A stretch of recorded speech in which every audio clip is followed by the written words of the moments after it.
بختیاری در ایران زمین ز اقوام جنبرکف راستین که سینا گزیدند در زاگرس همان کوه بی انتهایی و قرص.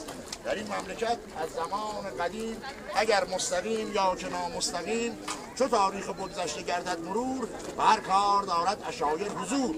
که در جنگ و صلح و نشیب و فراز عشایر همیشه بود کارساز. عشایر که جمع عشیره بود خود از وحدت قوم و تیره بود. هم از کرد و قشقایی و شاهسوند بلوچ و لر و جیلک و ترکمن یکی دارم از بختیاری نشان گروه او مثبت خونشان. چه خونی به رگ‌های این طایفه است هر قطره‌اش غیرت و عاطفه است. جوانمردی به خط زرنگاری نوشته بر جبین بختیاری. چه زیتی است آماده اشتهار خوشا بر چنین زیت ناب زلال. نگویم که بی عیب و نقصند همه و یا بی غش و بی ضریبند همه ولیکن به نسبت ز هر طایفه مقیدتر هستند و با عاطفه. به ویژه نجیبند و ساده دلند به دوستی مردم بسی مایلند. به مهمان نوازی زبان زد شده و در پاکبازی سرآمد شده. بختیاری سخنور بود ولی با حیا و دلاور بود.